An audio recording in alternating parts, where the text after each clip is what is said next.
Okay, so ಗಾಡಿ delivery ತೊಗೊಂಡಾಯಿತು. Just I'm starting my bike.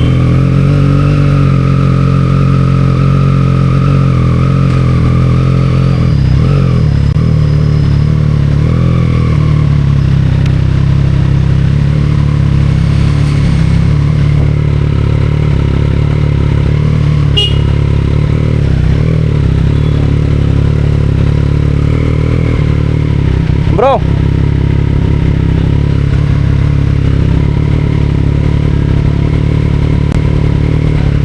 I'm getting this ABS light. Will it switch it off on It side? will switch off by itself. Okay. That is how ABS works. Okay, thank you. Nearest station, fuel station is on the end. Okay. I'll go by this road. How much is showing, bro? 12 kilometer range. Yeah, you should be able to manage. 12 here, Ramurthy Nagar.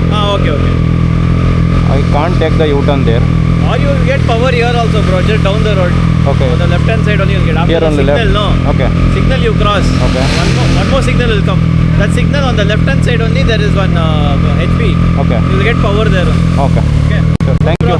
Thank you so much. All the best, bro. Okay, bye. So, finally.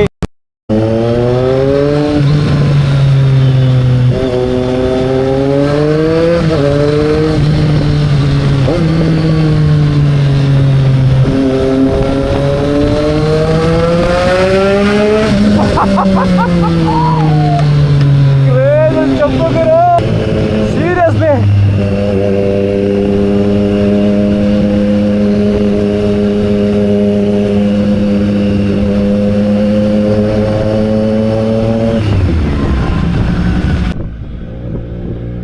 Actually ಗಾಡಿ ಪೂಜೆ ಎಲ್ಲ ಆಯಿತು. So ಇವಾಗ ನಾನು ಗಾಡಿ ಪೂಜೆ ಆಗಿ next day actually ಗಾಡಿ ತೊಗೊಂಡು ಆಲ್ಮೋಸ್ಟ್ 1-2 ವೀಕ್ಸ್ ಆಗ್ತಾ ಬಂತು. ಲೈಕ್ ರೀಸೆಂಟಾಗಿ ಮೊನ್ನೆ ಪೂಜೆ ಮಾಡಿದೆ ಗಾಡಿನ. ಆ್ಯಂಡ್ ನೀವು ಅನ್ಕೋಬೋದು ಲೈಕ್ ಗಾಡಿ ಇನ್ಸ್ಟಾಗ್ರಾಮಲ್ಲಿ ಸ್ಟೋರಿ ಹಾಕ್ದಾಗ ಆರ್ಎಲ್ಸ್ ಲೈಕ್ ಪೋಸ್ಟ್ ಹಾಕ್ದಾಗ ಗ್ರೀನ್ ಇತ್ತು, ಇವಾಗ ಏನು ಗ್ರೇ ಕಲರ್ ಇದೆ ಅಂತ. ಸೊ ಅದು ಬೇರೆ ಗಾಡಿ ಅಲ್ಲ, ಇದು ಬೇರೆ ಗಾಡಿ ಅಲ್ಲ. ಯಾರಪ್ಪ ಟೈರ್ಗಳು ಪಂಚರ್ ಆಗಿದೆ ಪಾಪ ಅಷ್ಟೇ.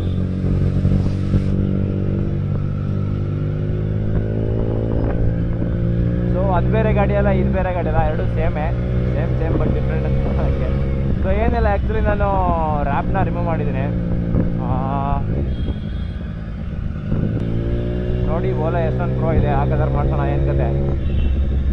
ಸೊ ಮುಂಚೆ ಇದು ಸಿಮಿಲರ್ ಕಲರ್ ಇತ್ತು, but still due to some reason ನಾನು ರಿಮೂವ್ ಮಾಡಿದೆ. ನೋಡೋಣ ಅದೇನು ಅಂತ ನಾನು ನೆಕ್ಸ್ಟ್ ಅಪ್ಡೇಟ್ ಮಾಡ್ತೀನಿ. ಆ್ಯಂಡ್ ಈ ಗಾಡಿನ ಏನಕ್ಕೆ ತೊಗೊಂಡೆ ಅಂತಂದರೆ like I was searching for the 6R. ಓಕೆನಾ. ಸೊ 6R ಬಂದು ನನಗೆ ಇವಾಗ ಬರ್ತಿರೋ ಜನ್ನಲ್ಲ, ಅದಕ್ಕಿಂತ ಪ್ರೀವಿಯಸ್ ಜನ್ ಇತ್ತಲ್ಲ, ಸೊ ಅದನ್ನು ಹುಡುಕ್ತೈತೆ.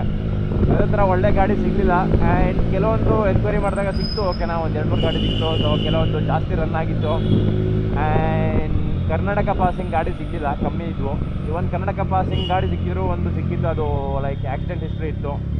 ಸೊ ಟು ಬಿ ಫ್ರ್ಯಾಂಕ್ ಏನಂತ ಹೇಳಿದ್ರೆ ನಮಗೆ ಆ್ಯಕ್ಚುಲಿ ಗಾಡಿ ಯಾರು ಸೇಲ್ ಮಾಡ್ತಿರೋ ಅವರೇ ಹೇಳಿದರು. ಸೊ ಲೈಟಾಗಿ ಕ್ರ್ಯಾಶ್ ಆಗಿದೆ ನೋಡಿ. ಸೊ ಇದನ್ನು ಇರೋ ಥರ ಹೇಳ್ತೀವಿ ಅಂದ್ಕೊಂಡು ಹೇಳಿದರು. ಇವನ್ ಹೇಳಿಲ್ಲ ಅಂದ್ರೂ ಲೈಕ್ ಚೆಕ್ ಮಾಡಿಸಿದ್ರೆ ಶೋರೂಮಲ್ಲಿ ಹಿಸ್ಟ್ರಿ ಚೆಕ್ ಮಾಡಿಸಿದೆ. ಸೊ ಗೊತ್ತಾಗ್ತಿತ್ತು ಕ್ರ್ಯಾಶ್ ಆಗಿದೆ ಇಲ್ವಾ ಅಂತ.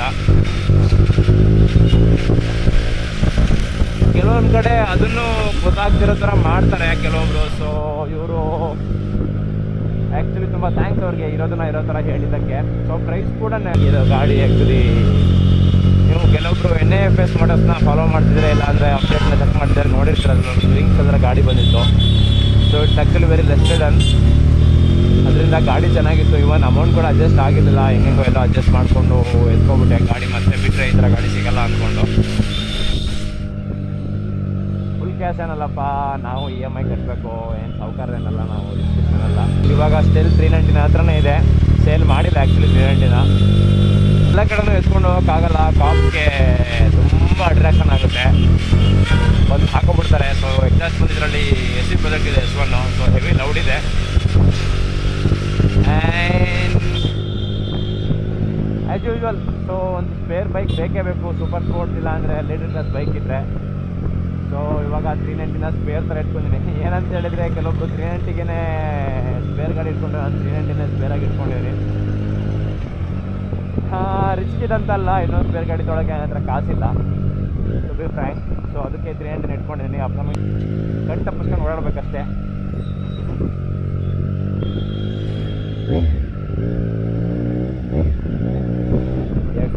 ಮಾತ್ರ ಸೂಪರ್ ನೋಡಿದೆ ಗುರು. ಹೈವೇಗೆ ಎತ್ಕೊಂಡು ಚಂದ ಹಂಗೆ ನಕ್ಕಲ್ಲೇ ಅಂತ ಪೊಲೀಸರು ಬಂದು ಹಾಕೊಂಡ್ಬಿಡ್ತಾರೆ ಅಷ್ಟೇ. ಟ್ರ್ಯಾಕ್ ಅಂತಂದು ಲೆಕ್ಚರ್ ಬರುತ್ತೆ ಗುರು.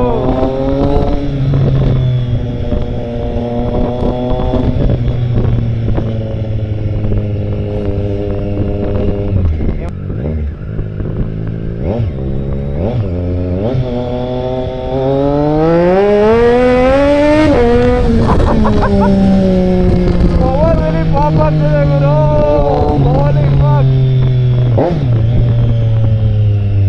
ಮಿಸ್ ಆದ್ರೆ ಹಿಂದೆನೆ ಇದಕ್ಕೆ ಆಕ್ಚುಲಿ ವೀಲಿಂಗ್ ಕಂಟ್ರೋಲ್ ಇಲ್ಲ. ಸೊ ಅದನ್ನು ಕೊಟ್ಟಿದ್ರೆ ಚೆನ್ನಾಗಿರುತ್ತೆ ನನ್ನ ಪ್ರಕಾರ. ಇಲ್ಲ ಅಂತ ಅನ್ಕೋತೀನಿ, ನಾನು ಎಕ್ಸ್ಪ್ಲೋರ್ ಮಾಡಿಲ್ಲ. ವೀಲಿಂಗ್ ಕಂಟ್ರೋಲ್ ಆಬ್ವಿಯಸ್ಲಿ ಬೇಕು ನಿಮಗೆ. ಸೂಪರ್ ಸ್ಪೋರ್ಟ್ಸಲ್ಲಿ ಇಷ್ಟು ಪವರ್ಫುಲ್ ಗಾಡಿ ಬೇರೆ ಯಾವುದು ಇಲ್ಲ ಅಂತ ನಾನು ಅನ್ಕೋತೀನಿ. ಸೊ ಏನಂತ ಹೇಳಿದ್ರೆ ಇದು ಆ್ಯಕ್ಚುಲಿ ತುಂಬ ಲೈಟ್ ವೆಯ್ಟ್. ಓಕೆ, ನಾನು 390 ಏನಿದೆ ಅದಕ್ಕಿಂತ ಒಂದು 10 ಕಿಲೋ ಆಚೆ ಈಚೆ ಇದೆ ಅಷ್ಟೇ. ಸೊ 170 ಕಿಲೋ ಸಮಥಿಂಗ್ ಬರುತ್ತೆ. 170ನೋ ಬಿಲೋ 180 ಕಿಲೋಗ್ರಾಮ್ಸ್ ಇದೆ ಆ್ಯಕ್ಚುಲಿ. ಸೊ ಅದರಿಂದ ಪವರ್ ಟು ವೆಯ್ಟ್ ರೇಷಿಯೋ ಅಂತೂ ನೆಕ್ಸ್ಟ್ ಲೆವೆಲ್ ಇದೆ ಅವರು. ಆ್ಯಂಡ್ ತುಂಬ ಅಜೈಲ್ ಆಗಿದೆ ಗಾಡಿ. ಸೊ ಅದಕ್ಕೋಸ್ಕರ ನಾನು ಸ್ಟ್ರೀಟ್ ಟ್ರಿಪ್ಪಲ್ನ ತುಂಬ ಹುಡುಕಿ ತಗೊಂಡೆ. ಆ್ಯಂಡ್ ಮೇಂಟೆನೆನ್ಸ್ ಸ್ವಲ್ಪ ಹೆವಿನೇ ಬರುತ್ತೆ ಗುರು. ಆ್ಯಕ್ಚುಲಿ ಇದೇನಂದರೆ ನಮ್ಗೆ ಇಂಡಿಯಾದಲ್ಲಿ ಯಾವುದೂ ಮ್ಯಾನುಫ್ಯಾಕ್ಚರಿಂಗ್ ಇಲ್ಲ, ಓಕೆನಾ. ಸೊ ಎಲ್ಲದೂ ಬಂದು ಇಂಪೋರ್ಟ್ ಮಾಡ್ಕೋಬೇಕು. ಇಂಪೋರ್ಟ್ ಮಾಡ್ಕೊಂಡಾಗ ಆಬ್ವಿಯಸ್ಲಿ ಕಸ್ಟಮ್ ಡ್ಯೂಟಿ ಎಲ್ಲ ಬರುತ್ತೆ. ಸೊ ಅದರಿಂದ ಕಸ್ಟಮ್ ಡ್ಯೂಟಿ ಟ್ಯಾಕ್ಸ್ ತುಂಬ ಆಗಿಬಿಡುತ್ತೆ ಸ್ಪೇರ್ ಪಾರ್ಟ್ಸ್ಗಿಂತ. ಸೊ ಹಾಗಾಗಿ ಸ್ವಲ್ಪ ಮೇಂಟೆನೆನ್ಸ್ ಜಾಸ್ತಿ. ಆ್ಯಂಡ್ ಏನೇ ಸ್ಪೇರ್ ಪಾರ್ಟ್ಸ್ ಆದ್ರೂ 45 to 60 days ತೊಗೊಳ್ತಾರೆ ತರಿಸೋದಕ್ಕೆ. ಅವೈಲಬಿಲಿಟಿ ಇರಲ್ಲ. ಸೊ ದೊಡ್ಡ ತಲೆನೋವು ಆ್ಯಕ್ಚುಲಿ.